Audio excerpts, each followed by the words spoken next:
Hi everyone, welcome to GK education. Present మనం Britannia day time ఫ్రేమ్లో analyse చేస్తున్నామండి. ఇక్కడ చూసినట్లయితే మనం ఒకసారి గమనించండి ఈ యొక్క హైని. సో ఈ యొక్క హై ఏమవుతుంది, మార్కెట్కి ఒక make or break zone value అవుతుందండి. సో ఇక్కడ ఒక చిన్న బాక్స్ జోన్ అయితే ఫామ్ అయింది, అది దాన్ని గమనిద్దాం. ఎప్పుడైతే ఈ బాక్స్ జోన్ని బ్రేక్ ఇచ్చిందో ఆ తర్వాత కంటిన్యూ ఫాల్ అనేది, పెద్ద ఫాల్ అయితే మనం చూసాం. సో ప్రజెంట్ మార్కెట్ ఏమవుతుందండి, ఆల్మోస్ట్ ఈ యొక్క హైని ఎప్పటి నుంచి రెస్పెక్ట్ చేస్తుందంటే ఇంచుమించు 27 జూన్ నుంచి ప్రజెంట్ కరెంట్ డే 7 జూలై, అంటే ఈరోజు మార్నింగ్ 8 వరకు చూద్దామండి. సో ఇక్కడ మీరు గమనించినట్లయితే ఈ వాల్యూని ఇప్పటిదాకా రెసిస్టెన్స్గా రెస్పెక్ట్ చేస్తుంది. ఇది ఒక బ్రేక్ అవ్వడానికి రెడీగా ఉందండి. ఇక్కడ వేయిన బ్రేక్ అయితే మళ్ళీ మనము ఒక మంచి ర్యాలీ అనేది అప్ సైడ్కి చూసే ఛాన్సెస్ ఎక్కువగా ఉన్నాయి. సో ఇప్పుడు చూడండి, దీన్ని మనం 15 మినిట్స్ టైం ఫ్రేమ్లోకి చూపిస్తున్నాను. సో ఈ యొక్క హై బ్రేక్ అయ్యి ఒక క్యాండిల్ అయితే ఆల్మోస్ట్ సస్టైన్ అయితే అయ్యిందండి.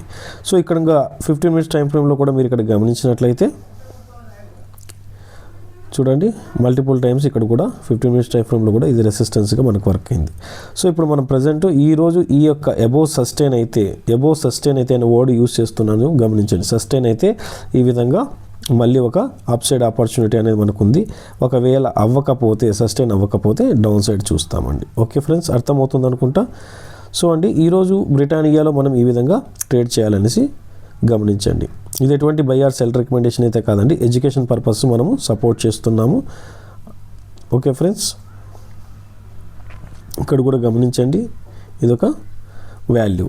సో క్యాండిల్ దీన్ని ఎబో సస్టైన్ అయింది, 5895 ఎబో సస్టైన్ అయితే అయింది. బట్ ఈరోజు మార్కెట్ ఎలా ఓపెన్ అవుతుంది అనేసి దాని తర్వాత గమనించి అక్కడ మనము కేర్ఫుల్గా పొజిషన్స్ అనేది తీసుకోవడం జరుగుతుంది. ఓకే అండి, ఇలాంటి సపోర్ట్ మీకు నచ్చినట్లయితే ఖచ్చితంగా మన ఛానల్ని సబ్స్క్రైబ్ చేసి సపోర్ట్ చేయండి. థ్యాంక్ యూ ఫ్రెండ్స్, జై హింద్.